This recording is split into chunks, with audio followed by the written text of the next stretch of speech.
شباب ثالثه ثانوي ركزوا معايا، طبعا داخلين على امتحان الفيزيكس فركزوا قوي في كل كلمه انا هقولها لكم. هنلم كده مع بعض سريعا تشابتر 2، بس احنا معديين على كل التفاصيل وكل افكار الاسئله بتاعتنا، فركزوا معايا قوي وحاول تنجز نفسك في اسرع وقت ممكن. وطبعا ده مش هيكون اول فيديو لينا، هي السلسله كده هتمشي معاكم في كل الشابترز المهمه بتاعتنا، بدايه من شابتر 2 3 4 وهكذا، و5 و6 طبعا هيكونوا محطوطين في فيديو الاثنين مع بعض. فركزوا كده معايا. بصوا يا شباب، مبدئيا اول حاجه عندنا بيظهر معايا في شابتر 2 قانون الفاي ام او المagnetic فلكس، وركزوا معايا ده بيجي عن طريق المagnetic فلكس دينستي مع الاريا. والمهم بقى بالنسبه لنا السيتا دي، لان السيتا دي في شابتر 2 ليها افلام كتير، وخدوا بالكم القانون ده مهم كمان معانا في شابتر 3 جدا جدا جدا، فركزوا معايا. هنا لما بنيجي نتعامل مع السيتا بنتعامل مع السيتا اللي ما بين مين ومين؟ اللي ما بين المagnetic فلكس دينستي اللي هي الخطوط بتاعت البي نفسها مع الاريا. يعني لو الفيلد بالنسبه لي هنا او الاريا بالنسبه لي اللي انا بشتغل عليها هنا، هي بتكون السيتا ما بينهم هما الاثنين، ودي بنستخدمها بالشكل ده في شابتر 2، وبنستخدمها كمان اكتر في شابتر 3 ان شاء الله باذن الله، وده هتشوفوه في الفيديو اللي معمول لشابتر 3. طيب بعد كده بنيجي بقى نشتغل معانا ازاي؟ ان هو بيبدا يديني حاجه اسمها magnetic flux density اللي هي بتتقسم في ثلاث حاجات. اولهم فكره الستريت واير. بصوا بقى اساسا في الستريت واير الميو دي اللي هي البرمابيلتي بتكون موجوده دايما جيفن في الامتحان، على حسب هي في الاير او في غير الاير، المهم انها بتكون بالنسبه لي جيفن. وبعد كده بيديني الالكتريك كارنت دنس، الكتريك كارنت انتنسيتي والديستانس. الديستانس دي اللي هي فين بالظبط مكانها؟ بتكون ما بين الواير بتاعي وما بين النقطه اللي انا بقيس عندها بالشكل بيربنديكولار، يعني لازم الديستانس بتاعتي تبقى نورمال بالشكل ده. واحد يقول لي طب لو مش نورمال يا مستر نعمل ايه؟ ركز كده معايا. فرضا مديك الديستانس كده، هيكون مديك الانجل اللي هنا، يبقى انت هتاخد دي بالنسبه لك الطول اللي موجود هنا وليكن 10، فهتقول ال 10 في كوزين الانجل على طول، يعني 10 في كوزين السيتا اللي موجوده هنا عشان تقدر تجيب النورمال ديستانس. يبقى مهم ان انت تبقى واخد بالك ان الديستانس اللي هتشتغل عليها هي نورمال ديستانس. طب نركز مع بعض. امتى اقدر يكون عندنا مثلا اتنين واير بالشكل ده؟ اتنين واير بالشكل ده لو الاثنين الدايركشن بتاعهم زي بعضه، يعني فرضا احنا مشينا هنا بالشكل ده والراجل ده طالع لفوق ككرنت، طالع لفوق، يبقى المagnetic فيلد من الناحيه دي داخل، من الناحيه دي ايه؟ خارج. هنا زيه داخل خارج. طب ما هنا في النص هنلاقي ان الاثنين عكس بعض، طالما الاثنين عكس بعض يبقى هتجيب البي الاولانيه والثانيه وتاخد الاثنين ما بينهم ماينس. وخدوا بالكم من هنا ان احنا ممكن يظهر عندنا حاجه اسمها نيوترال بوينت، ممكن يظهر هنا في النقطه دي حاجه اسمها ايه؟ نيوترال بوينت. تمام. طب لو اي نقطه بشتغل عليها بره، ببساطه بتقدر تجيب البي 1 والبي 2 بس بتجيبهم بالبلس. بس خدوا بالكم من حاجه، النقطه بره بتبقى ليها ديستانس والنقطه جوه بيكون ليها ديستانس. يعني ايه الكلام ده؟ بصوا يا شباب، اولا بالنسبه لي هنا النقطه مثلا سي في النص بالشكل ده او ما بينهم هما الاثنين، يبقى هجيب كده دي 1 ودي كده دي 2. امال لو النقطه بره هنعمل ايه؟ ركزوا كده معايا. هاخد بالي ان انا الواير فرضا مثلا النقطه في الحته دي وانا بشتغل عليها، يبقى من هنا لهنا دي 2. امال فين الدي 1؟ من اول هنا لغايه الواير بتاعي، بقيس كل دي معايا، دي بتمثل بالنسبه لي الديستانس دي 1. طيب كمان حاجه مهمه وناخد بالنا منها قوي، لو انا هبدا اشتغل، لا ده مش ستريت واير يا عم، ده انا هبدا اشتغل في سيركلر كويل، اتصرف ازاي؟ بصوا معايا كده يا شباب. السيركلر كويل بالنسبه لي بيكون حاجه بالشكل ده كده، او طبعا هنا احنا عاملين هنا 2 سيركلر كويل، بس نبدا الاول بالاولانيه دي لوحدها. انا عندي ميو، اوكي ماشي، وعندي اي، وعندي نمبر اوف تيرن، ده الجديد معايا. طب النمبر اوف تيرن لو مديهاني بشكل غير مباشر هيديهاني ازاي؟ هيديك اللينس بتاع الواير ويديك ال 2 باي ار بالشكل ده. يعني ايه الكلام ده؟ بشكل اوضح يقول لك ان انا الواير بتاعي ده قبل ما الفه كان ليه طول معين، وبعد كده يديك الريديوس بتاعك اللي انت لفيت عليه الواير، وتبدا ان انت تشتغل عليه ازاي؟ ببساطه هتاخد اللينس بتاعك وتبدا تقسمه على 2 باي ار اللي هي بالبلدي كده اللفه واخده كام. وحاجه برده مهمه احيانا بيعملها، ان هو بيروح عامل معاك ايه؟ ما بيديهكش بالشكل الواضح ده، او يديك اللينس بالشكل الواضح ويقول لك لا يا عم انت ممكن تجيب النمبر اوف تيرن عن طريق السيتا اللي هو مديها لك اوفر 360. السيتا اوفر مين؟ 360. طب بص يا شباب، امتى اعرف ان الاثنين بي دول يكونوا بلس وامتى اعرف ان هم ممكن يكونوا ماينس؟ ببساطه انت عندك مثلا اللفه بالشكل ده، لما اجي انا الف كده تمام هلاقي ان الدايركشن بتاعي طالع لفوق، انا بلف كده اهو الدايركشن بتاعي طالع لفوق. طب واللي جوه بلف الدايركشن طالع لفوق، يبقى الاثنين كارنت ان ذا سيم دايركشن، يبقى كده البي 1 والبي 2 الاثنين هيتاخدوا بلس بعض. بعد ما احسب كل واحده فيهم باستخدام القانون الاساسي لحساب البي اللي هو الميو اي ان اوفر ال 2 ار. تمام.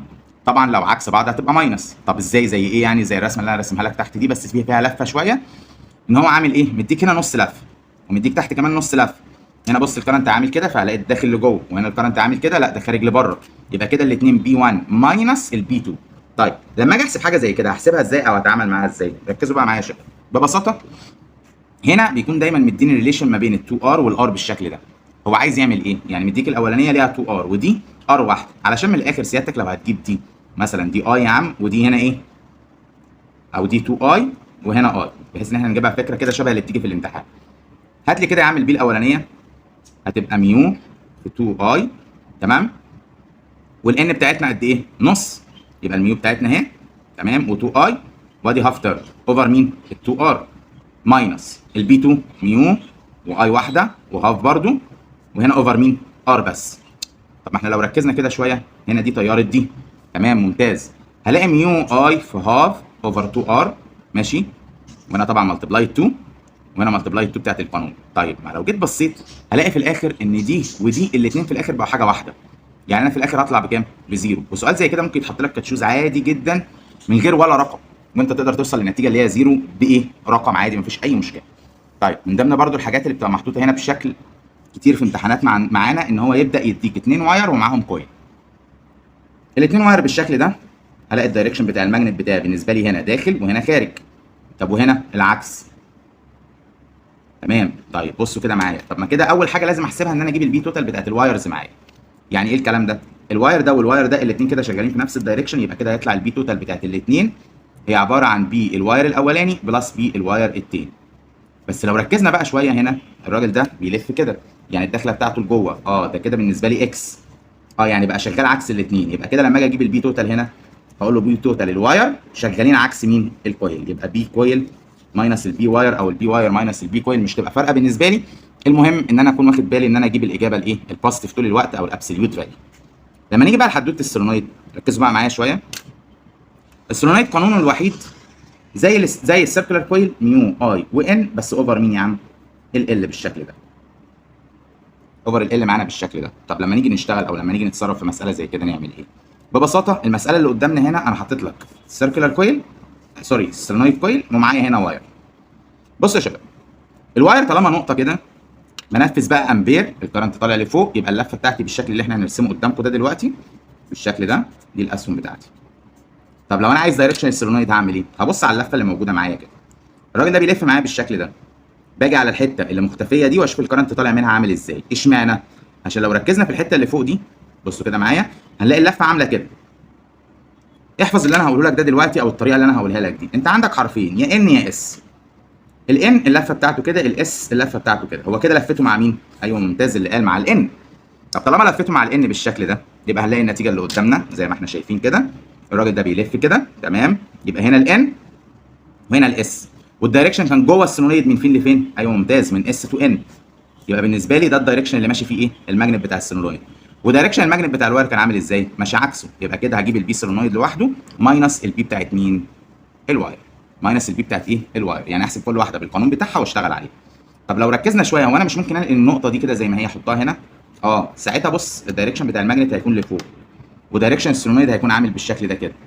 معنى كده ان هم عاملين انجل كام؟ 90. يبقى ساعتها هتجيب البي سولينويد والبي واير عادي، ولكن هتاخدهم بطريقه بايثاغورس، ان انت هتجيب البي سولينويد باور 2 بلس البي واير باور 2، وساعتها تبقى انت قدرت تجيب البي توتال للرسمه اللي موجوده قصادك. يجي بعد كده، بعد ما نخلص من حدوته السولينويد والميكس اللي ممكن يعمله ما بينه وما بين الواير، يظهر معانا فكره مين؟ الفورس. طيب الفورس بتاعتنا ببساطه ليها قانون مباشر، ان انت بتجيب البي اكسترنال، يعني كانه حاطط لك واير بالشكل ده كده، شايل كارنت وحوالين منه ماجنتيك فيلد اكسترنال كده. طبعا هو مش هيجيبها بشكل مباشر زي كده. اشهر لعبه بيلعبها في الحته دي ان هو يخلي الفورس دي تشتغل ضد الويت. يعني ايه ببساطه؟ يعني يروح ماسك لك واير كده بالشكل ده يا عم، ويقول لك الواير ده انا عايزه يفضل ايه؟ سسبندد كده. سسبندد يعني يكون الفورس البي اي ال طبعا مع ساين الانجل شغاله ضد مين؟ شغاله ضد الفورس اللي توقع الراجل ده لتحت، اللي هي الماس والجرافيتي اكسلريشن بالشكل ده. ساعتها لازم تاخد بالك كويس قوي ان انت لازم تبقى مركز قوي قوي قوي في تفصيل ان انت تجيب البي اي ال وتساويها بمين يا عم؟ بالام في الجي. طبعا في شكل اخر في التعامل مع المسائل اللي من النوع ده، ان هو يجيب لك الواير او 2 واير شغالين معاه. ازاي يا شباب؟ بصوا كده معايا. لو احنا مثلا هنتكلم على 2 واير بالشكل اللي احنا شايفينه قدامنا هنا، اكس وواي مثلا. التعامل مع المسائل اللي من النوع ده سهل جدا. هو المفروض البي في الاي في ال، فك البي على حسب هو طالبها على اكس ولا طالبها على واي. واحد يقول لي يا مستر في المساله ما بيقوليش اكس او واي، بيقول لي فايند الميوتشوال فورس. لما يجي يقول لك ميوتشوال فورس، يعني عايز انا اقول لك ان انا هاكت على ايه؟ على 1 متر بتاعت واحد فيهم، او ممكن اقول لك الفورس باليونت لينس. ساعتها مش تبقى فارقه، ولكن حط ترتيب معين في دماغك زي كده عشان تريح دماغك. بتاخد الميو والاي بتاعت الاولانيه، وبعد كده الاي بتاعت الثانيه، بتخلي الثانيه على حسب الفورس. يعني انت لو عايز تجيب الفورس اللي على اكس بتاخد الاي بتاعت الاكس، والميو والاي وال2 باي دي دول بتوع الواي. بس خدوا بالكم بقى من حاجه مهمه جدا، حدوته الديستانس دي. حدوته الديستنس دي بالنسبه لي يمكن من اخطر الحاجات اللي بتعمل لخبطه، لان المساله احيانا بيكون فيها ميكس. يعني ممكن يبقى فيها طلب ليه علاقه بالبي توتال وفيها طلب ليه علاقه بالفورس. لما يقول لك بي توتال يبقى هو لازم يحدد لك نقطه وسيادتك تجيب الديستنس عليها من ناحيتين زي فكره الستريت واير عادي. لكن لما يقول لك انا عايز اجيب الفورس لازم تعمل في حسابك ان انت تاخد الديستنس كامله من الاكس للواي او من الواير 1 ل 2 ايا كان هيسميها. يبقى لو الديستنس جوه قانون الفورس بتكون كامله، لكن لو جوه قانون البي بتاعتي اللي هو ميو اي و2 باي دي لازم اعمل حسابي ان الديستنس دي لازم تكون محدده على نقطه مش على واير. يجي في نفس المساله دي يروح لاعب لنا لعبه بقى، يعني من اول 2021 و2023 جاب مسائل من النوع ده كتير. اللي هو يعمل ايه؟ ببساطه يا شباب يروح ايه حاطط لي بي اكسترنال. بي اكسترنال ساعتها القانون ده مش هينفع معاه. يطلب مني برضو الفورس على واي او على اكس ويروح حاطط لي البي اكسترنال. ازاي؟ بشكل اوضح، يعني ده كده الواير اكس وده كده الواير واي، وطالب مثلا وليكن يا عم الفورس اللي هتاكت على مين؟ على واي زي ما احنا قايلين هنا كده. ببساطه هروح اعمل ايه؟ ركزوا كده معايا. كل اللي انا هعمله هقول له يا عم الفورس اللي على واي، يبقى هاخد الاي بتاعت الواي والال بتاعت الواي، ولكن البي بقى بتاعتي مهم جدا ان انا اخد بالي ان البي اللي انا هشتغل عليها هنا هتكون ليها علاقه بمين؟ ايوه ليها علاقه ب 2 بي. بي هتيجي من الاكس عادي، يعني هتروح جايبها سيادتك جايب عامل كده ادي ميو اي اكس اوفر 2 باي في الدي، ولسه معانا كمان مين؟ ولسه معانا كمان بي الاكسترنال اللي هو مداني كجيفن. طب هاخدهم بلس ولا ماينس؟ على حسب الدايركشن. بمعنى هو هنا البي اكس احنا عاملينها ايه؟ داخله جوه الصفحه. طيب دي اللي هي البي الاكسترنال. طب انا عايز اعرف البي بقى بتاعت الاكس الاتجاه بتاعها ايه؟ فرضا مديك الكرنت كده، يعني الكرنت طالع لفوق، بصيت كده هتلاقيه من هنا مدي ايه؟ اكس برضه. يعني هلاقي الماجنتيك فيلد بتاعت الزبونه اكس. طب اكس هنا مع اكس هنا كده الاثنين بي مع شغالين مع بعض، ساعتها اروح واخد الاثنين بي دول، الاثنين مالهم؟ ايوه ممتاز اللي قال بلس بعض، دول مكان الخانه بتاعت البي اللي هنا. بعد ما تحسبها ببساطه هتروح واخد الاي واي ال واي، وطبعا لو قال بريونت لينس او اكت اون 1 متر يبقى ساعتها ال بتاعتي برضه هتكون 1 عادي مفيش اي مشكله، ويبقى اللعب كله في حدوته مين؟ البي الاكسترنال بالنسبه لي هنا. طب جزء كمان برضه مهم كان بيحصل وبنلاقيه كتير في الشابتر ده اللي هو حدوته مين يا عم؟ التورك. التورك يعتبر اسهلهم في التعامل. انت كل اللي بيحصل بتعلم مساله التورك ازاي، ان هو بيكون حاطط لك كويل، ريكتانجل كويل، سيركلر كويل، ايا كان. الموضوع لو هيختلف في حدوته الاريا. الاريا طبعا بتاعت الريكتانجل بتبقى لينس ملتبلاي الويتس، او الاريا بتاعت السيركلر كويل بتبقى باي ار باور 2. امال بقى الحته في ايه؟ الحته مبدئيا في حته الساين دي. الساين اللي بشتغل عليها لازم تكون ما بين النورمال تو كويل دي الانجل بتاعتي اند ماجنتيك فيلد. طب هو ما قالش النورمال وقال لي بقى البلين اوف كويل او الكويل نفسه عامل مش عارفه ايه، ساعتها لازم تعمل في حساباتك ان السيتا دي عشان تحسبها بشكل صحيح هتبقى 90 ماينس الانجل بتاعت البلين اللي هو مديها لك بقى. او ممكن يكون مهم قوي بقى ان انت تبقى فاهم الحته دي، يقول لك الانجل بتاعت الماجنتيك دايبول. الانجل بتاعت الماجنتيك دايبول، الماجنتيك دايبول ده اللي هو بنحسبه اي في اي في ان هو النورمال. محدش ينسى ان الاثنين ليهم نفس الدايركشن، فمحدش يتخيل ان هو لو قال لي ده الماجنتيك دايبول عامل انجل كذا يبقى ساعتها لا هو دي محتاجين نعمل 90 ماينس. لا، ساعتها لو قال ماجنتيك دايبول الانجل بتاعته يبقى الانجل دي مظبوطه وعوض بيها على طول بشكل مباشر. نيجي بعد التورك يخش بقى في الابلكيشن بتاعت التورك اللي هي مين؟ الجلفان. طبعا في حاجه برضه انا عايز افكر الناس بيها، اي جزء ناقص منه تفاصيل عندك او انت حاسس ان انت ضعيف فيه، البلاي ليست بتاعت الشابتر هتلاقيها كامله مش ناقص فيها اي حاجه، وانا شارح بشكل تفصيلي كل جزئيه. فحضرتك خش على الجزء اللي ناقصك فقط لا غير عشان ما تضيعش وقت، لكن انت مش هتلاقي حاجه في المنهج مش موجود ليها شرح تفصيلي بالحلول بتاعتها. نيجي بقى للجزء اللي بعد كده، عندنا هنا السيتا والاي بالشكل ده. طيب كل اللي انا هعمله هنا في الجزء ده الجلفانو، اشهر جزئيه عندي السنسيتيفيتي عليه. ممكن يجيبها سيتا على اي اللي هي ديجري بير مايكرو امبير، او اي على سيتا، او ديفيجن على اي، او اي على ديفيجن. طبعا دي ما بتفرقش بالنسبه لي، هي بتفرق في شكل اليونت، لكن كلهم بيدوني السنسيتيفيتي. والجلفانو مش من الاجهزه اللي بيكون فيها اسئله كتير رخمه، بالعكس هو يا اما سؤال ثيوريتيكال وهتلاقي كل الاجابات بتاعته موجوده في ورقه المفاهيم عندك مفيش فيها مشكله، يا اما بيكون بيتعامل مع السنسيتيفيتي بتاعت الجهاز. امال اللعب بيبدا منين؟ بيبدا من اول الاميتر اللي هو اول تعديل عندنا. بصوا بقى عشان ما تنسوش اللي انا هقوله لكم ده وركزوا فيه قوي عشان لو سالك فيه حتى كايسي تبقى واخد بالك. طريقه توصيل الاميتر سيريز، طريقه التعديل عليه باراليل اللي احنا كنا بنوصل فيه. ايوه سامعك انت ممتاز اللي قال حاجه اسمها شنت ريزيستنس، وبتكون فيري ايه؟ ايوه سمول، وبتكون طريقه التوصيل بتاعتها باراليل. خدوا بالكم بقى من حاجه، كل ما اصغر الشنت ريزيستنس عشان دي بتفرق في الاسئله قوي، السنسيتيفيتي بتقل، الاكيوريسي بتاعت الجهاز بتعلى، السكيل بتاعي بيعلى، يعني الفاليو بتاعت الكرنت بتعلى. يبقى صغرت ايوه شنت ريزيستنس، يبقى هتقلل السنسيتيفيتي، يبقى هتعلي الاكيورسي، هتعلي السكيل، هتعلي الكاونت. طيب لو انا بقى هاجي اتكلم كمساله، الم مسائل الاميتر ازاي؟ ببساطه ركزوا بقى معايا كده. الاميتر بتاعنا احنا عندنا كان بيقدر يقيس ايه الراجل؟ كان بيقدر يقيس الاي جي فقط لا غير. طب حلو، احنا بقى مش عاجبنا الكلام ده، احنا عايزينه يقيس اي اكبر من الاي جي. عملنا له الكوبري الصغير ده اللي سميناه شنت ريزيستنس، وبحط الشنت ريزيستنس لتغيير التحمل، يعني لتغيير الاي. يبقى من الاخر الاي جي ده الرقم اللي هو بيحطه، يعني لو قال لك جلفانو ميجرد فاليو كذا او ماكسيمم فاليو كذا، يبقى ده الرقم اللي قبل التعديل، قبل ما اوصل مين؟ الار اس. اول ما اوصل الار اس اي معلومه هيقولها لي عن الكرنت يبقى ليها علاقه بالاي، يبقى الاي جي ده الرقم قبل ما اوصل. حتى لو قال لي ماكسيمم ديفليكشن، ماكسيمم سكيل، يلعب بالالفاظ زي ما هو عايز يلعب، طالما ما عدلتش يبقى انت بتجيب الاي جي. اول ما اعدل يبقى انا بقدر اجيب الاي نفسها، واقدر انفذ القانون بتاعنا اللي هو اي جي في ار جي على اي ماينس الاي جي. وخدوا بالكم من حاجه مهمه جدا، الاي جي في الار جي ده يمثل بالنسبه لي حاجه اسمها الفي جي. طيب لما بيجي بقى يغلس اكتر او يعلي مستوى الرخامه بتاعتنا، بيلعب على حدوته مين؟ السنسيتيفيتي. ازاي الكلام ده؟ السنسيتيفيتي بتاعت الجهاز ده هي نسبه الاي جي على الاي، عشان كده بنقول ان السنسيتيفيتي دايما بتبقى رقم فراكشن، 1 اوفر 10، 1 اوفر 4، 1 اوفر 9، تنس، ثيرد، الحاجات اللي هي الايه؟ الفراكشن يعني. يبقى هي ريشيو ما بين اي جي على اي، او وده بقى القانون الاهم ما يتنسيش لو سمحتوا، اللي هو ار اس على ار جي بلس ار اس. ليه بقول القانون ده ما يتنسيش؟ لانه ببساطه لو جينا ركزنا كده شويه في حاجه مهمه جدا جدا بتحصل معانا، الا وهي بقى عشان نبقى فاهمين اللعبه اللي الراجل ده لما بيجي يلعبها على حدوته مين؟ يعني انا دلوقتي بقول ان انا عايز اعمل ايه؟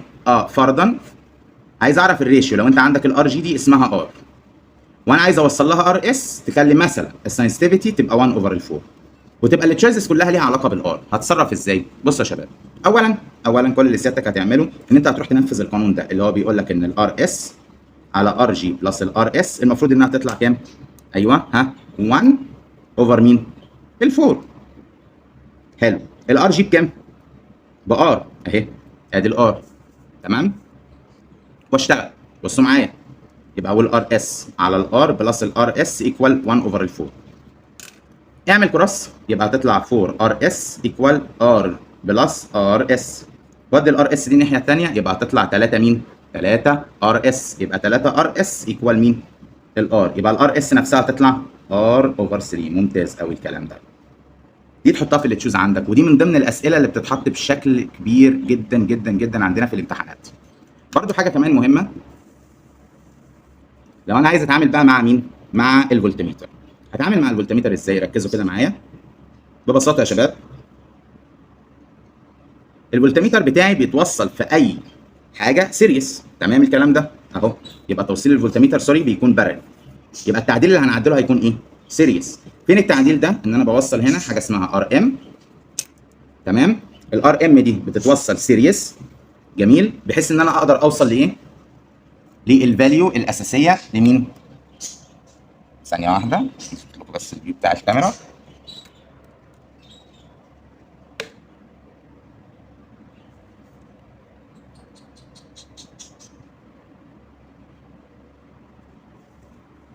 التوصيل بتاعنا، نرجع بقى لموضوعنا، التوصيل بتاعنا بتاع الار ام بيكون توصيل سيريس، ولازم تكون رقم كبير جدا عشان اضمن ان انا اعمل ايه؟ ايوه ممتاز اللي قال اعمل بريفنت للكويل بتاعنا. تمام، لو جيت بصيت بالشكل بتاعنا ده هلاقي ان النتيجه اللي موجوده عندنا ان الار ام بتوصل ايوه مع الار جي بشكل سيريس. طب الفي الاساسيه هي مجموع الفيهات، وده قانونها الاساسي اي جي في ار ام بلس ار جي. لكن لو انا عايز اجيب الفي جي بس بتبقى اي جي في ار جي. وقانون الار ام يعتبر اهداهم ده الفي ماينس الفي جي على الاي جي. لكن لما بيحب يحط مساله بقى بشكل رخم شويه بنتعامل ازاي؟ ببساطه بيجي برضه على السنسيتيفيتي، في جي على الفي، وهنا الار جي على ار جي بلس ار ام اللي احنا حليناه من شويه كتشوز، ده برضه بيقدر نتعامل معاه كسنسيتيفيتي عادي. الاوميتر بقى بالذات، يعني نصيحتي انا الشخصيه، فيديو الاوميتر ده لازم يتشاف الفيديو بتاعه بتاع الشرح من البلاي ليست، لان ده من اكتر الحاجات اللي بتعمل لكم مشاكل، فلو سمحتوا شوفوه تفصيلي، لان ده مش هينفع مع الاختصار لانه دايما بيتنسي ودايما اغلبكم بيشتكوا منه. اشوفكم على خير يا شباب في الفيديو بتاع شابتر 3. شدوا حيلكم.